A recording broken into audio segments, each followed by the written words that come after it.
Marcus Chen wiped the sweat from his forehead as he checked the cargo manifest for the third time. The mining station felt more cramped than usual today, and the recycled air tasted stale. He had been hauling supplies between stations for 5 years now, and every day felt exactly the same. Load the cargo, fly through empty space, unload, repeat.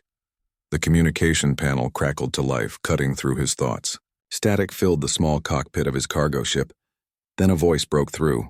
It was speaking in a language he had never heard before, but the tone was unmistakable. Someone was in trouble. Marcus frowned and adjusted the receiver. The universal translator kicked in after a few seconds, turning the alien words into broken English. "Help! Ship damaged. Attackers coming. Please." Most cargo haulers would have ignored the signal. Space was dangerous, and getting involved in alien problems was a good way to end up dead. Marcus had his own rules about staying out of trouble. But something about the voice made him pause. It sounded young and scared. He looked at his navigation screen. The signal was coming from just outside the asteroid field, maybe 20 minutes away. His cargo run could wait a few hours. Against his better judgment, Marcus changed course toward the distress signal. When he arrived, he found 2 ships locked together in space. The smaller one was sleek and silver, clearly alien in design. The larger ship looked like a pirate vessel, all sharp edges and weapon arrays. Scorch marks covered the silver ship's hull, and its engines were dark.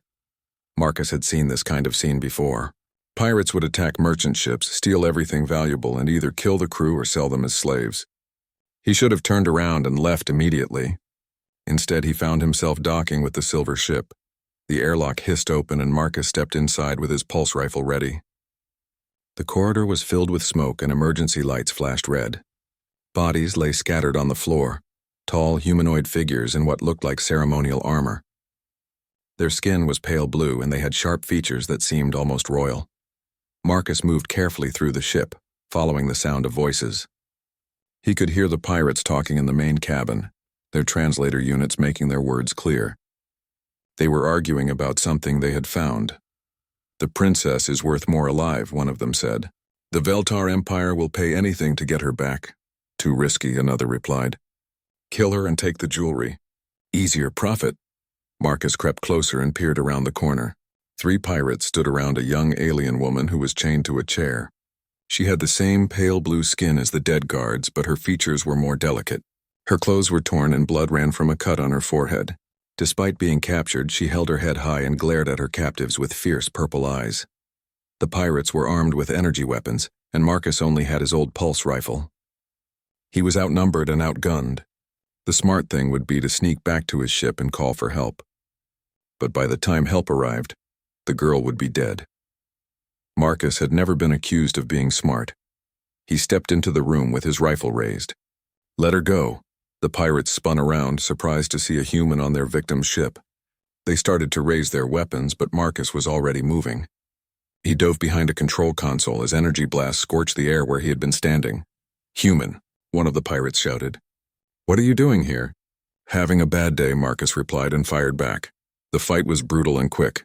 Marcus used every dirty trick he had learned in 20 years of working dangerous space routes. He threw a wrench at one pirate's head, kicked another in the knee, and tackled the third one to the ground. His pulse rifle ran out of power, so he switched to using a metal pipe he found on the floor. The pirates had better weapons and training, but they were not used to fighting humans. They expected him to fight logically, to use proper tactics. Instead, Marcus fought like a cornered animal. He bit, clawed, and used anything he could find as a weapon.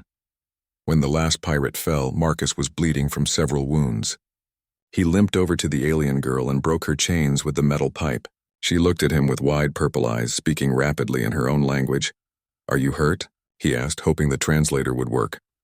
"I am Princess Zarathis of the Veltar Empire," she replied in accented English. "You have saved my life. But there are more ships coming. We must leave now." Before Marcus could respond, alarms started blaring throughout the ship. On the main screen, he could see 3 more pirate vessels approaching fast. His small cargo ship would never outrun them, and the princess's ship was too damaged to fly. Marcus looked at the navigation console and made a decision that would change his life forever. He started punching in commands, setting up a link between his ship's engine core and the princess's ship's power grid. "What are you doing?" Zarathis asked. Something stupid, Marcus replied. When I say run, you get to that escape pod and launch immediately. Do not wait for me. I do not understand. Marcus finished the setup and turned to face her. I'm going to overload my engine core. The explosion will take out those pirate ships, but we need to be in the escape pod when it happens. Zarathis stared at him in shock. You would sacrifice your ship? Your livelihood? Better than letting them sell you to slavers.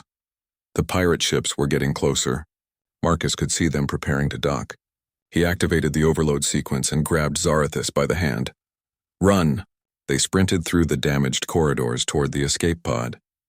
Behind them, Marcus's ship began to vibrate as the engine core became unstable. They reached the pod just as the pirates started boarding the other end of the ship. Marcus shoved Zarathis into the pod and was about to follow when a blast of energy hit him in the back. He fell forward, his vision blurring. The princess caught him and pulled him into the pod. I've got you, she said, her voice echoing strangely in his ears. The pod launched just as Marcus's cargo ship exploded.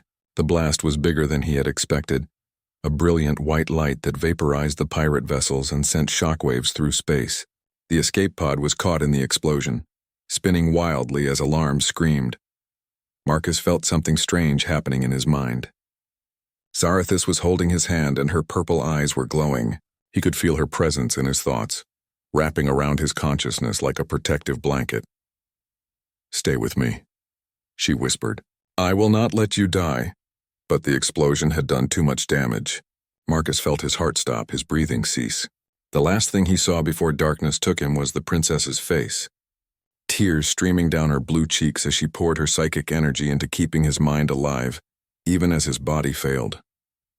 Marcus Chen had saved an alien princess with his life, just as the pirates had said. He had no idea that this act of simple human decency would soon make him the most important person in the galaxy. All he knew was that he had done the right thing, even if it cost him everything. In the endless black of space, the escape pod drifted toward Veltar territory, carrying a dead human hero and the princess who refused to let his sacrifice be in vain. Marcus woke up to the sound of voices speaking in a language that hurt his head. Everything felt wrong. The bed was too soft, the air smelled strange, and the gravity felt different.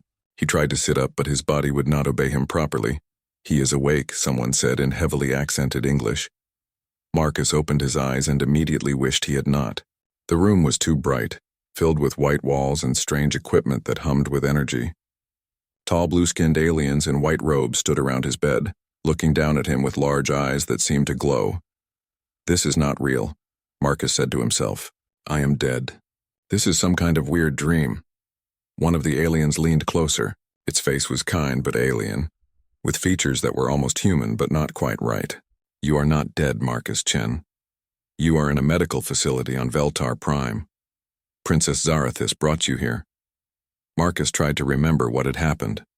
There had been pirates and a girl with purple eyes and an explosion. Everything after that was blank. How long have I been here? 3 weeks, the alien doctor replied. Your injuries were severe. We were not sure you would survive. Human biology is very different from ours. Humans are weird that way, Marcus said, still not entirely convinced this was real. We are too stubborn to die properly. The doctor made a sound that might have been laughter. Yes, we have noticed this. Your species has redundant organs and healing systems that our medical computers did not recognize. Most beings with your injuries would have died immediately. Over the next few days, Marcus slowly accepted that he was alive and in an alien hospital. The Veltar doctors were fascinated by human physiology. They asked him endless questions about how humans could survive without psychic abilities, why human bones were so dense, and how human brains could function with such chaotic thought patterns. Your mind is very loud, one doctor explained. Most species think in organized patterns that we can read easily. Human thoughts jump around like small explosions. It is very strange. Marcus was starting to feel better when Princess Zarathis came to visit. She looked much healthier than the last time he had seen her, dressed in elegant robes instead of torn clothes. Her purple eyes lit up when she saw him sitting up in bed. Marcus Chen, she said formally, I have come to thank you for saving my life. You already did that, Marcus replied. You kept me alive when my heart stopped. I should be thanking you. Zarathis looked confused. You do not understand. In Veltar culture, a life debt is sacred. You risked everything to save someone you had never met. This is not common in the galaxy. Marcus shrugged. It seemed like the right thing to do. Those pirates were going to kill you. Yes, but you are not Veltar. You had no obligation to help me. Yet you sacrificed your ship, your livelihood, and nearly your life for a stranger. This creates a bond that cannot be broken. I do not want any reward, Marcus said quickly. I am not a hero. I just did what anyone should do. Zarathis smiled, and Marcus noticed that she had been practicing her English. Her accent was much lighter now. That is exactly why the debt exists. True heroes do not seek rewards. She explained that she had been learning about human culture during his recovery. She had watched human entertainment programs, read human history, and studied human customs. She was fascinated by how differently humans approached problems. Your species does not have psychic abilities, she said. You cannot read minds or see the future, yet you accomplish things that psychic races cannot. How is this possible? Marcus thought about it. Maybe because we do not know what is impossible. We just try things and see what happens. This is what you did with the pirates. You fought in ways they could not predict because you did not follow logical combat patterns. I was making it up as I went along, Marcus admitted. I am not a soldier. I just hit them with whatever I could find. Zarathis laughed, a musical sound that made Marcus smile. This is very human. Our warriors trained for decades to master combat forms. You used a wrench and a metal pipe and defeated 3 armed pirates. As Marcus grew stronger, Zarathis visited every day. She brought him human food that the hospital staff had somehow acquired, and they talked about the differences between their species. Marcus learned that the Veltar Empire controlled thousands of worlds and had never been conquered in battle. Their psychic abilities made them nearly impossible to surprise or deceive. Most aliens are predictable to us, Zarathis explained. We can sense their intentions and emotions. But humans are different. Your minds are shielded somehow. We cannot read your thoughts clearly. Maybe that is because we do not think clearly, Marcus said. My thoughts are usually a mess. Perhaps that is your strength. When the doctors finally said Marcus was healthy enough to leave, Zarathis became serious. There is something I must tell you. My mother, Empress Kai Andra, has requested to meet you. She wishes to honor you for saving my life. Marcus felt uncomfortable. I do not need any honors. I just want to go home. I understand, but refusing would be a grave insult. My mother is not used to being told no. What is she like? Zarathis hesitated. She is strong. She has ruled the Empire for 40 years and never lost a war. She can be intimidating, but she is fair. Just remember to be respectful. I am always respectful, Marcus said. Zarathis looked at him with amusement. You called the head doctor Doc and asked if he had any beer. You told the nutrition specialist that hospital food tastes like recycled cardboard. You asked the engineering team if they had ever considered using duct tape to fix their equipment. Those are valid points, Marcus protested. Just try to remember that you will be meeting the most powerful person in this part of the galaxy. She controls the fate of billions of beings. Marcus nodded, but he was not really worried. How intimidating could one alien be? He had dealt with difficult cargo bosses and station commanders his whole life. Surely one more authority figure would not be too much trouble. Looking back later, Marcus would realize this was possibly the most naive thought he had ever had. Empress Kai Andra was not just another authority figure. She was a force of nature who had been waiting 40 years for someone interesting enough to capture her attention. And Marcus Chen, the stubborn human cargo hauler who fought pirates with a wrench, was about to become the most interesting thing that had happened to her in decades. As their transport ship approached the Veltar homeworld, Marcus stared out the window at the massive cities that covered the planet's surface. Somewhere down there, an alien empress was waiting to meet him. He had no idea that his simple act of heroism was about to turn his entire life upside down. He was about to learn that sometimes doing the right thing has consequences far beyond anything you could imagine. The Veltar Imperial Palace was the largest building Marcus had ever seen. It stretched across several miles of the planet's surface with towers that reached into the clouds. The walls were made of some kind of crystal that shifted colors in the sunlight, and gardens filled with alien plants surrounded every level. Marcus felt very small as he walked through corridors that could have housed his entire cargo ship. Zarathis led him past guards in elaborate armor and servants who bowed deeply as the princess passed. Everyone they encountered stared at Marcus with curiosity. He was probably the first human most of them had ever seen. Remember, Zarathis whispered as they approached the throne room. My mother values strength and honesty. Do not try to flatter her. She will see through it immediately. I do not know how to flatter anyone, Marcus replied. I will just be myself. That is what I am afraid of. The throne room doors were 30 feet tall and carved with scenes of Veltar victories in battle. They opened silently as Marcus and Zarathis approached, revealing a vast chamber filled with nobles and courtiers. At the far end, on a raised platform, sat Empress Kyandra on a throne made of black crystal. Marcus had expected her to be impressive, but he was not prepared for the reality. The Empress was nearly 8 feet tall, with the same pale blue skin as her daughter, but a presence that filled the entire room. Her hair was silver white and flowed like liquid metal, and her eyes were the deepest purple Marcus had ever seen. She wore robes that seemed to be made of starlight, and a crown that held actual floating gems. When she looked at Marcus, he felt like she was seeing directly into his soul. Her psychic presence pressed against his mind, but somehow his thoughts remained his own. This seemed to surprise her. Approach, Empress Kyandra said, her voice carrying easily across the vast room. Marcus walked forward, trying to ignore the hundreds of alien nobles watching his every move. When he reached the base of the throne platform, everyone else in the room dropped to one knee. Marcus remained standing. A shocked silence filled the throne room. Marcus realized he was supposed to bow, but no one had explained how. He gave a small nod instead, the kind he might give to a cargo boss. Your Majesty, he said simply. The Empress raised an eyebrow. You do not bow before royalty, human? I bow to no one, Marcus replied honestly. Where I come from, we believe all people are equal. Several courtiers gasped at this statement. Zarathis closed her eyes as if in pain. But Empress Kyandra smiled, and Marcus noticed that her smile was both beautiful and slightly dangerous. Interesting, she said. Tell me, Marcus Chen, why did you save my daughter? Because it was the right thing to do. Even though she was a stranger? Even though it cost you everything you owned? Marcus shrugged. She needed help. The pirates were going to kill her. Many beings would have calculated the risk and chosen safety.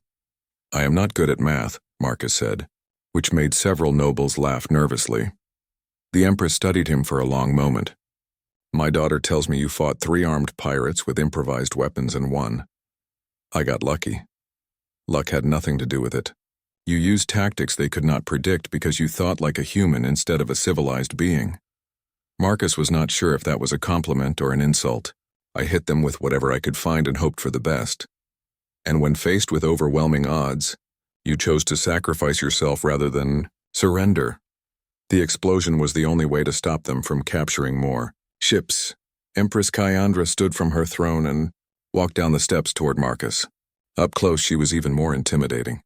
Her psychic presence washed over him like a warm tide, but again, his thoughts remained protected somehow. You fascinate me, human, she said. I can read the minds of every being in this room except yours. Your thoughts are shielded by something we do not understand.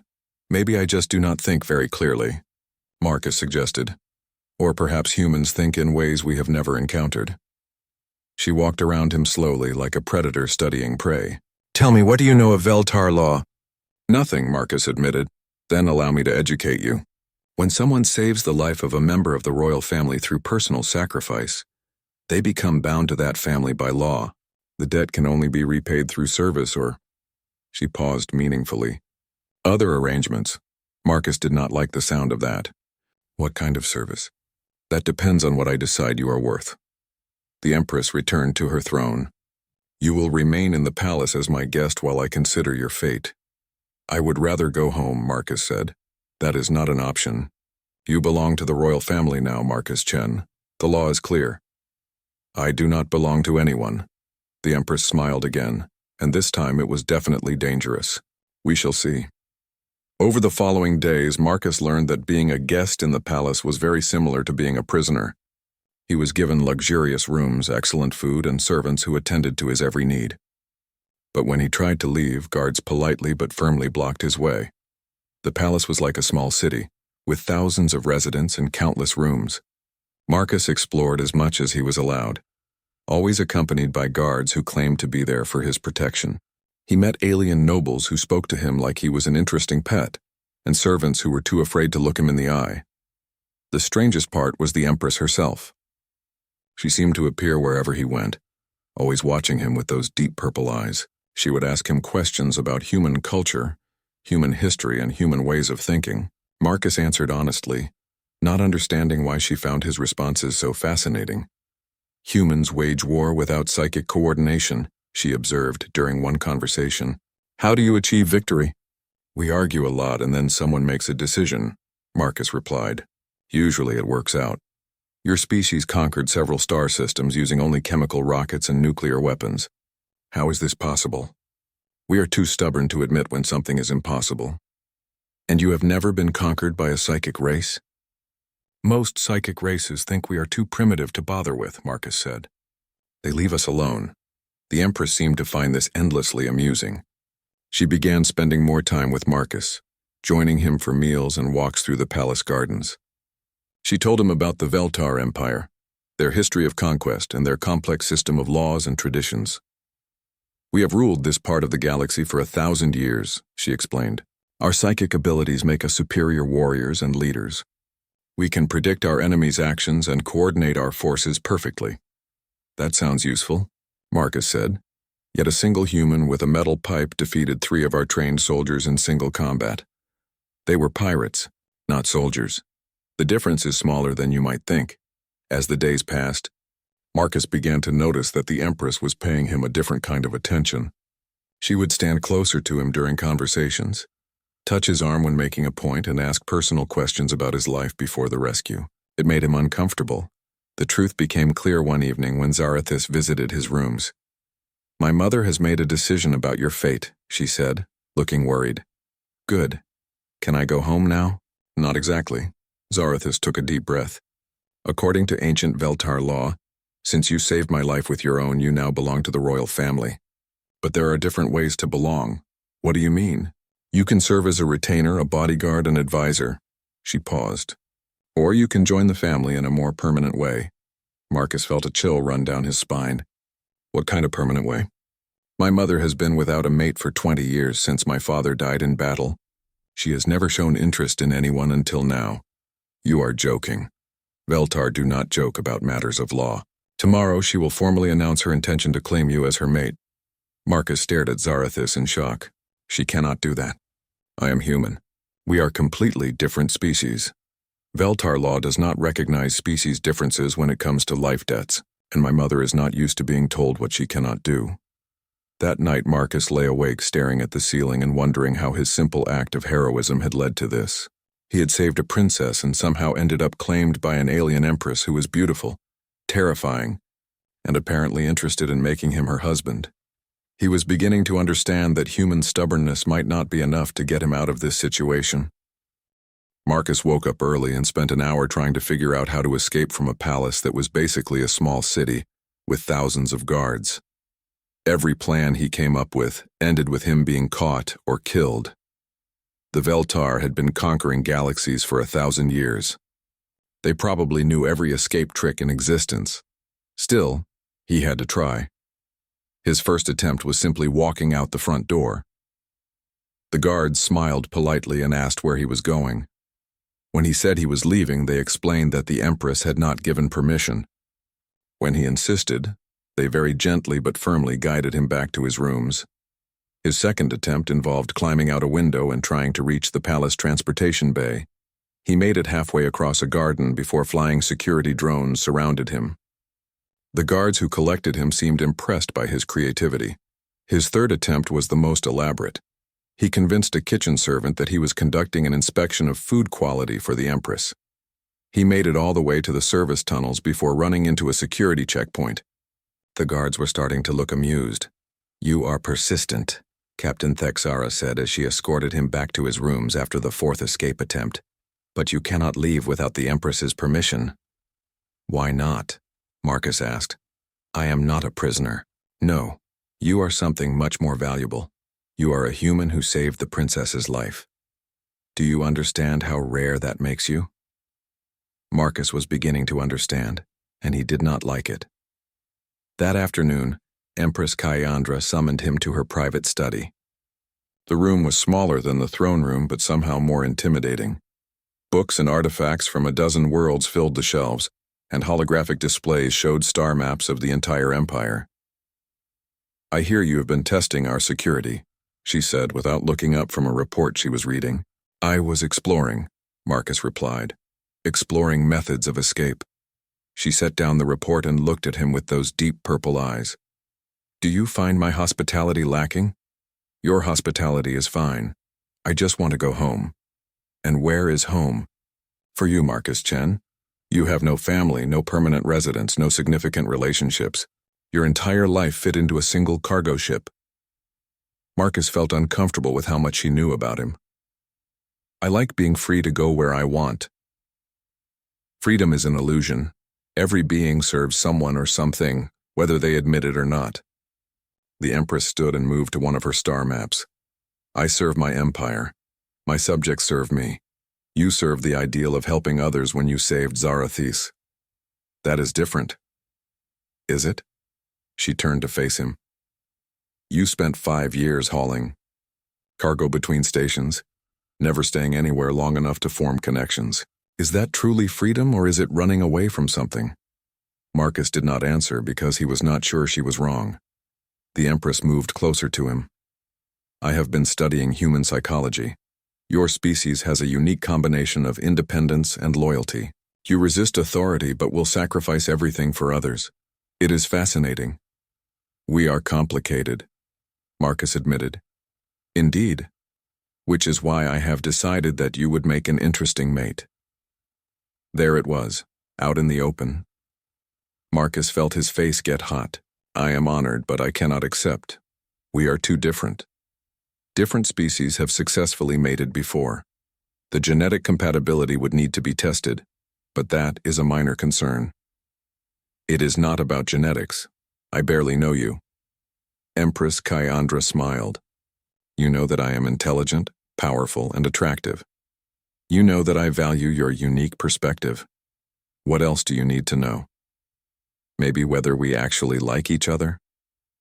I find you interesting, which is more than I can say about anyone else I have met in decades. You are brave, honest, and unpredictable. These are qualities I value." "What about love?" Marcus asked.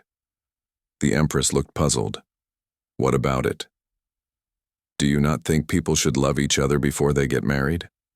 Love is a luxury for those who have choices. I am an empress. My marriages are political arrangements that benefit the empire. Then why me? I bring nothing to your empire except trouble. You bring perspective. You solved a problem that stumped 3 armed pirates using improvised weapons and tactical thinking they could not predict. I believe you could solve other problems for me." Before Marcus could respond, alarms started blaring throughout the palace. Emergency lights flashed, and he could hear guards running in the corridors outside. The Empress immediately moved to her communication console. "Report," she commanded.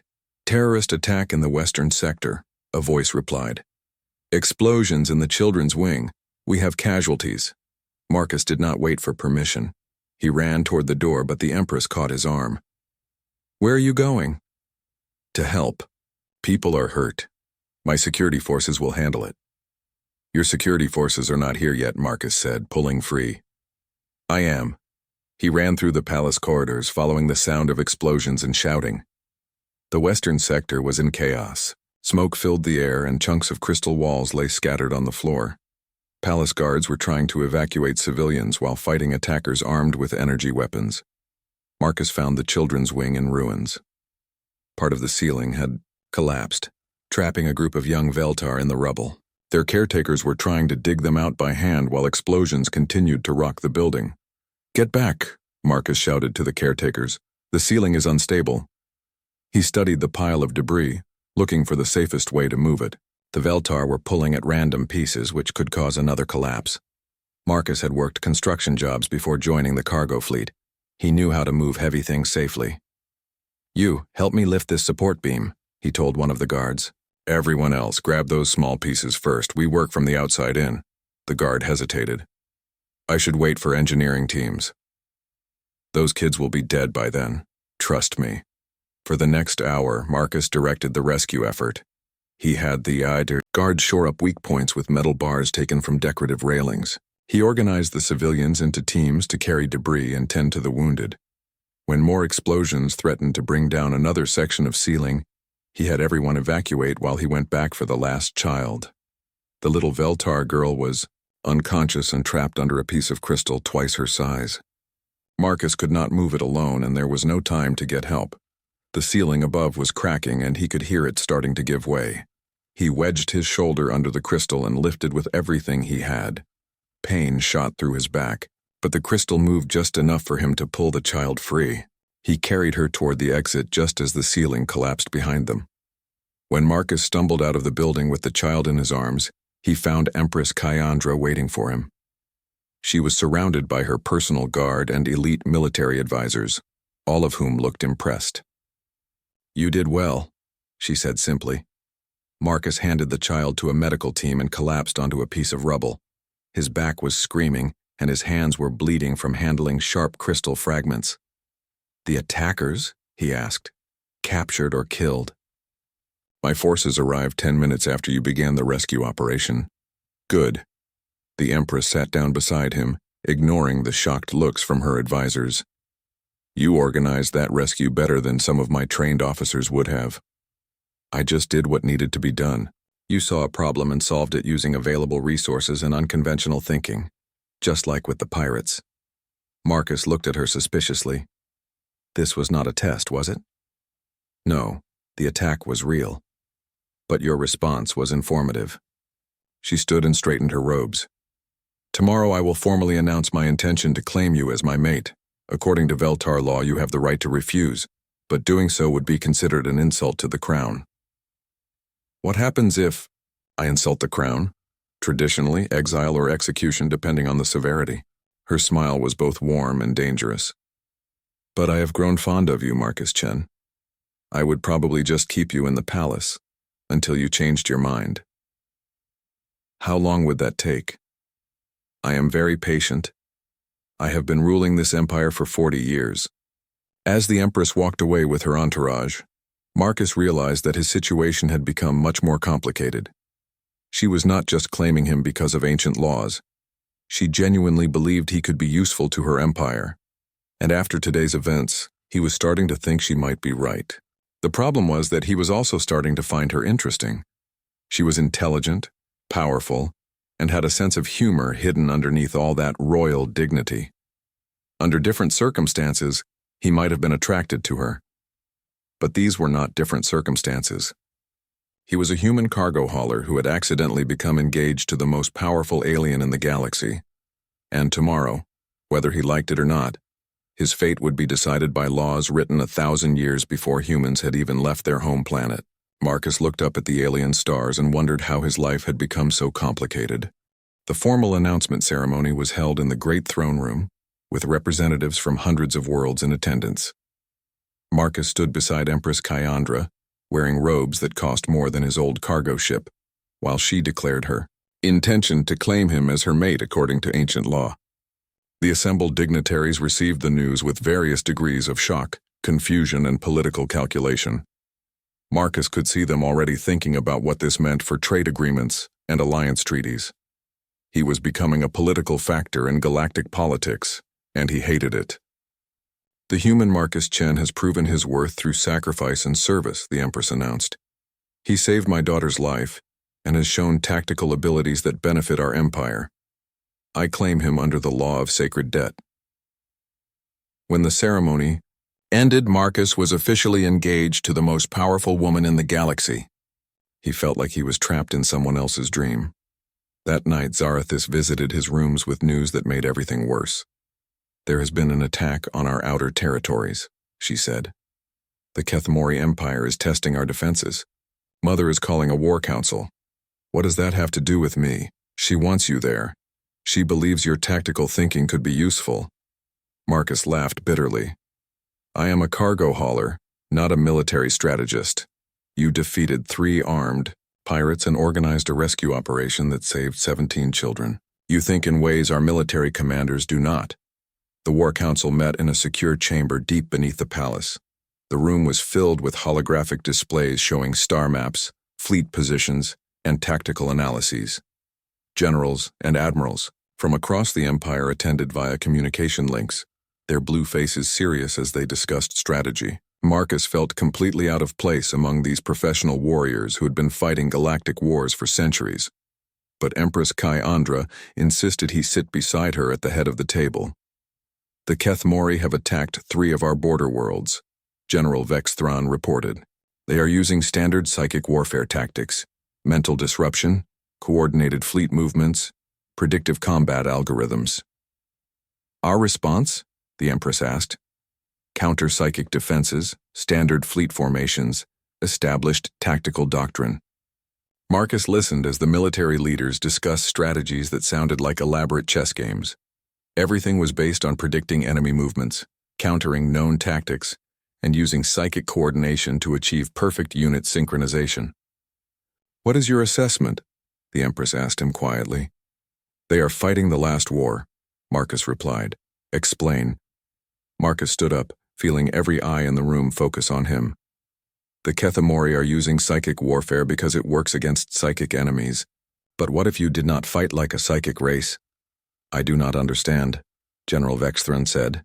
"Your tactics are based on perfect coordination and predictable responses.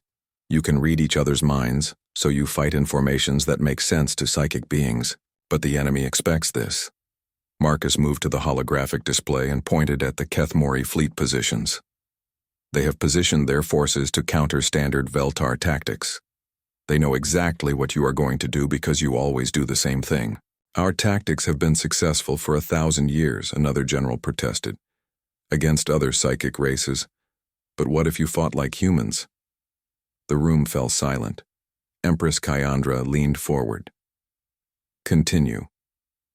"Humans do not have psychic coordination, so we fight chaotically. We use tactics that do not make sense to logical minds. We improvise, adapt, and do unexpected things."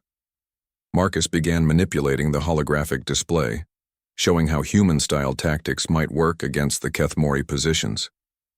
Instead of coordinated fleet movements, you use random attack patterns. Instead of predictable formations, you scatter your forces and attack from multiple directions simultaneously. Instead of trying to counter their psychic abilities, you ignore them completely. "This would cause massive confusion among our own forces," General Vex Thrawn objected. "Exactly, but it would cause even more confusion among the enemy. They cannot predict chaos." The Empress studied the tactical display with interest. "Show me how this would work in practice." For the next 2 hours, Marcus outlined a battle plan that violated every principle of Veltar military doctrine. Instead of elegant formations, he suggested random scatter patterns. Instead of psychic coordination, he recommended communication blackouts that would force individual commanders to make independent decisions. Instead of attempting to counter enemy tactics, he proposed ignoring them entirely and attacking weak points the enemy had not bothered to defend. "This is madness," one admiral declared. "Good," Marcus replied. "Mad tactics work because the enemy does not expect them." The debate continued through the night. Half the military leaders thought Marcus's plan was brilliant. The other half thought it was insane. The Empress listened to both sides before making her decision. "We will implement the human strategy for the next engagement. General Vex Thrawn will coordinate the traditional approach. Admiral Kylara will execute the chaos tactics. We will see which proves more effective." The battle took place 3 days later. Marcus watched from the Palace Command Center as Veltar fleets engaged the Keth-Mori invaders using 2 completely different tactical approaches. General Vex Thrawn's traditional forces performed exactly as expected. They fought bravely and competently, achieving limited success against prepared enemy positions. The Keth-Mori psychic warriors had anticipated every move and countered accordingly. Admiral Kalara's Chaos Fleet was a different story. They attacked from random directions, ignored standard formation doctrine, and made decisions that seemed completely illogical. The Keth-Mori forces were thrown into confusion as their psychic predictions failed to account for deliberately irrational behavior.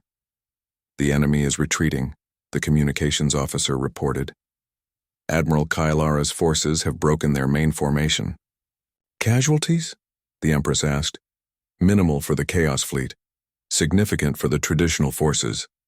Marcus felt a mixture of satisfaction and worry. His tactics had worked, but that meant the Empress would want to keep him around permanently. After the battle, Empress Kyandra dismissed her advisors and asked Marcus to walk with her in the palace gardens.